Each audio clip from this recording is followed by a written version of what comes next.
Talking to oneself is a habit everyone indulges in. We could no more stop talking to ourselves than we could stop eating and drinking. All that we can do is control the nature and the direction of our inner conversations. Most of us are totally unaware of the fact that our inner conversations are the causes of the circumstances of our life. We are told that as a man thinketh in his heart, so is he. But do we know that man's thinking follows the tracks laid down in his own inner conversations? To turn the tracks to which he is tied in the direction in which he wants to go, he must put off his former conversation, which is called in the Bible the old man, and be renewed in the spirit of his mind. Speech is the image of mind. Therefore, to change his mind, he must first change his speech. By speech is meant those mental conversations we carry on with ourselves. The world is a magic circle of infinite possible mental transformations, for there are an infinite number of possible mental conversations. When man discovers the creative power of inner talking, he will realize his function and his mission in life. Then he can act to a purpose. Without such knowledge, he acts unconsciously. Everything is a manifestation of the mental conversations which go on in us without our being aware of them. But as civilized beings, we must become aware of them and act with a purpose. A man's mental conversations attracts his life. As long as there is no change in his inner talking, the personal history of the man remains the same. To attempt to change the world before we change our inner talking is the struggle against the very nature of things. Man can go round and round in the same circle of disappointments and misfortunes, not seeing them as caused by his own negative inner talking, but as caused by others. This may seem far-fetched, but it is a matter which lends itself to research and experiment. The formula the chemist illustrates is not more certainly provable than the formula of this science by which words are clothed in objective reality. One day a girl told me of her difficulties in working with her employer. She was convinced that he unjustly criticized and rejected her very best efforts. Upon hearing her story, I explained that if she thought him unfair, it was a sure sign that she herself was in need of a new conversation piece. There was no doubt but that she was mentally arguing with her employer, for others only echo that which we whisper to them in secret. She confessed that she argued with him mentally all day long. When she realized what she had been doing, she agreed to change her inner conversations with her employer. She imagined that he had congratulated her on her fine work, and that she, in turn, had thanked him for his praise and kindness. To her great delight, she soon discovered that her own attitude was the cause of all that befell her. The behavior of her employer reversed itself. It echoed, as it had always done, her mental conversations with him. I rarely see a person alone without wondering to what conversation piece is he tied. On what mysterious track is he walking?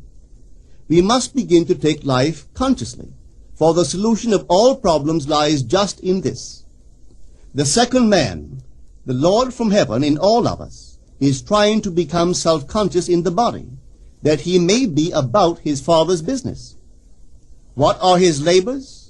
To imitate his Father, to become master of the Word, master of his inner talking, that he may mold this world of ours into a likeness with the kingdom of love. The prophet said, "Be ye imitators of God as dear children." How would I imitate God? Well, we are told that God calls things that are not seen as though they were seen, and the unseen become seen. This is the way the girl called forth praise and kindness from her employer. She carried on an imaginary conversation with her employer from the premise that he had praised her work, and he did. Our inner conversations represent in various ways the world we live in. Our individual worlds are self-revelations of our own inner speech. We are told that every idle word that men shall speak, they shall give account thereof. For by their words they shall be justified, and by their words they shall be condemned. We abandon ourselves to negative inner talking, yet expect to retain command of life. Our present mental conversations do not recede into the past as man believes. They advanced into the future to confront us as wasted or invested words. My word, said the prophet, shall not return unto me void, but it shall accomplish that which I please, and it shall prosper in all the things whereto I sent it. How would I send my word to help a friend? I would imagine that I am hearing his voice, that he is physically present, that my hand is on him.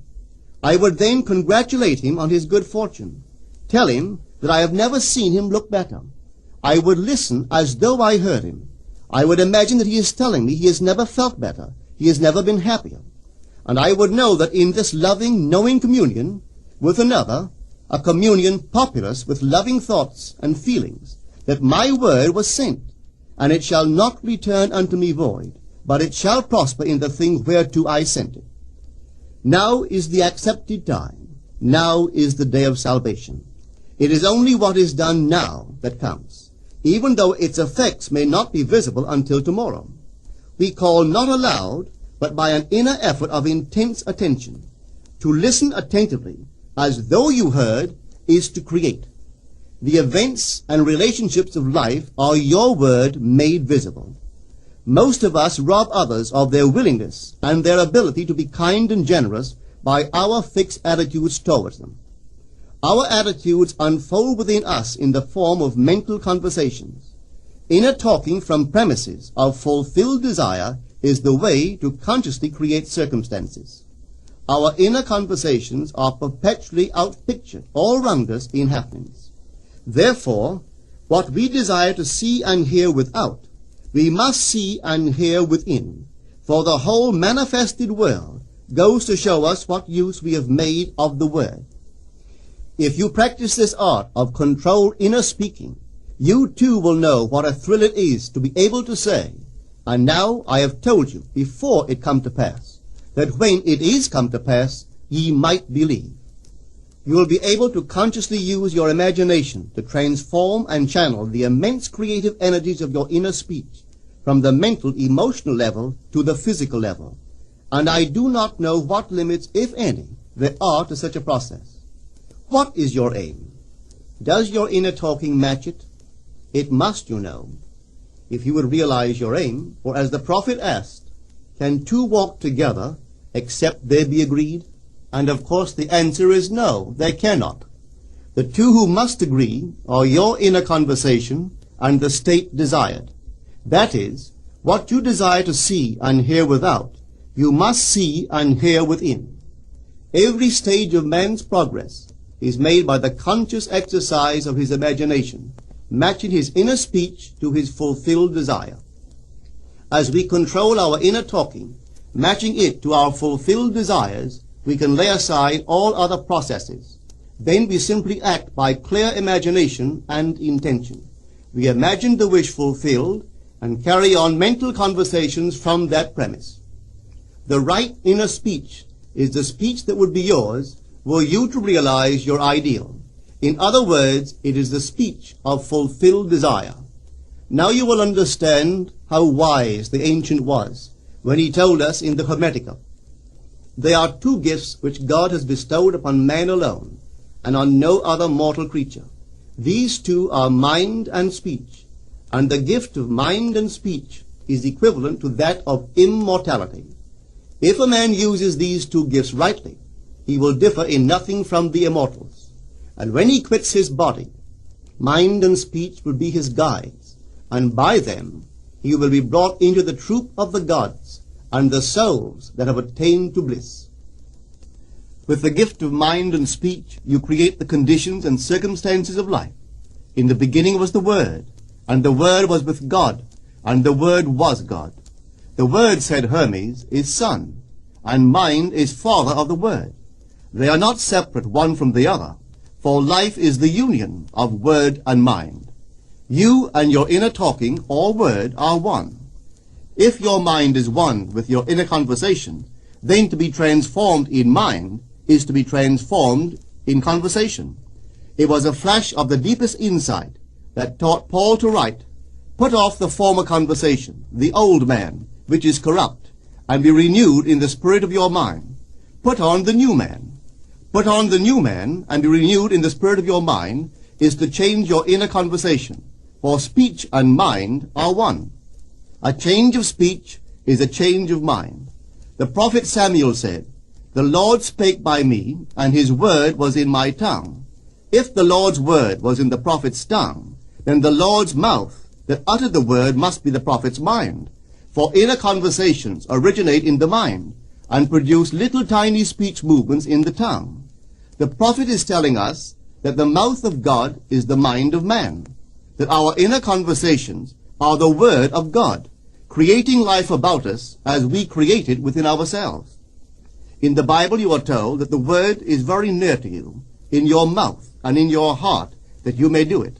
See, I have set before you this day life and good, death and evil, blessings and cursings. Choose life. The conditions and circumstances of life are not created by some power external to yourself. They are the conditions which result from the exercise of your freedom of choice, your freedom to choose the ideas to which you will respond. Now is the accepted time. This is the day of salvation. Whatsoever things are of good report, think on these things.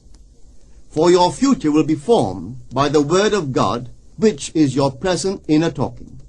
You create your future by your inner conversations. The worlds were framed by the word of God, that is, your inner talking. See yonder fields? The sesamum was sesamum, the corn was corn, the silence and the darkness knew. So is a man's fate born. For ends run true to origins. If you would reap success, you must plant success. The idea in your mind, which starts the whole process going, is the idea which you accept as true. This is a very important point to grasp, for truth depends upon the intensity of imagination, not upon facts. When the girl imagined that her employer was unfair, his behavior confirmed her imagination. When she changed her assumption of him, his behavior reflected the change, proving that an assumption, though false, if persisted in, will harden into fact. The mind always behaves according to the assumption with which it starts. Therefore, to experience success, we must assume that we are successful. We must live wholly on the level of the imagination itself, and it must be consciously and deliberately undertaken. It does not matter if, at the present moment, external facts deny the truth of your assumption. If you persist in your assumption, it will become a fact. Signs follow. They do not precede. To assume a new concept of yourself is to that extent to change your inner talking or word of God, and is therefore putting on the new man. Our inner talking, though unheard by others, is more productive of future conditions than all the audible promises and threats of men. Your ideal is waiting to be incarnated, but unless you yourself offer it human parentage, it is incapable of birth. You must define the person you wish to be, and then assume the feeling of your wish fulfilled, in faith that that assumption will find expression through you. The true test of religion is in its use, but men have made it a thing to defend. It is to you that the words are spoken. Blessed is she that believed, for there shall be an accomplishment of those things which are spoken unto her from the Lord. Test it, try it. Conceive yourself to be one that you want to be, and remain faithful to that conception. For life here is only a training ground for image making. Try it and see if life will not shape itself on the model of your imagination. Everything in the world bears witness of the use or misuse of man's inner talking. Negative inner talking, particularly evil and envious inner talking, are the breeding ground of the future battlefields and penitentiaries of the world. Through habit, man has developed a secret affection for these negative inner conversations. Through them he justifies failure, criticizes his neighbors, gloats over the distress of others, and in general pours out his venom on all. Such misuse of the word perpetuates the violence of the world. The transformation of self requires that we meditate on a given phrase, a phrase which implies that our ideal is realized, and inwardly affirm it over and over and over again until we are inwardly affected by its implication, until we are possessed by it. Hold fast to your noble inner convictions or conversations. Nothing can take them from you but yourself. Nothing can stop them from becoming objective facts. All things are generated out of your imagination by the Word of God, which is your own inner conversation. And every imagination reaps its own words, which it has inwardly spoken. The great secret of success is a controlled inner conversation from premises of fulfilled desire. The only price you pay for success is the giving up of your former conversation, which belongs to the old man, the unsuccessful man. The time is ripe for many of us to take conscious charge in creating heaven on earth. To consciously and voluntarily use our imagination to inwardly hear and say only that which is in harmony with our ideal is actively bringing heaven to earth. Every time we exercise our imagination lovingly on behalf of another, we are literally mediating God to that one. Always use your imagination masterfully, as a participant, not an onlooker. In using your imagination to transform energy from the mental, emotional level to the physical level, extend your senses. Look and imagine that you are seeing what you want to see, that you are hearing what you want to hear, and touching what you want to touch. Become intensely aware of doing so. Give your imaginary state all the tones and feeling of reality. Keep on doing so until you arouse within yourself the mood of accomplishment and the feeling of relief. This is the active, voluntary use of the imagination, as distinguished from the passive, involuntary acceptance of appearances. It is by this active, voluntary use of the imagination that the second man, the Lord from heaven, is awakened in man. Men call imagination a plaything, the dream faculty, but actually it is the very gateway of reality. Imagination is the way to the state desired. It is the truth of the state desired, and the life of that state desired. Could you realize this fully, then would you know that what you do in your imagination is the only important thing. Within the circle of our imagination, the whole drama of life is being enacted over and over again. Through the bold and active use of the imagination, we can stretch out our hand and touch a friend 10,000 miles away and bring health and wealth to the parched lips of his being. It is the way to everything in the world. How else could we function beyond our fleshly limitations? But imagination demands of us a fuller living of our dreams in the present. Through the portals of the present, the whole of time must pass. Imagine elsewhere as here, and then as now. Try it and see. You can always tell if you've succeeded in making the future dream a present fact by observing your inner talking. If you are inwardly saying what you would audibly say, were you physically present and physically moving about in that place, then you have succeeded. And you could prophesy it from these inner conversations and from the moods which they awaken within you, what your future will be.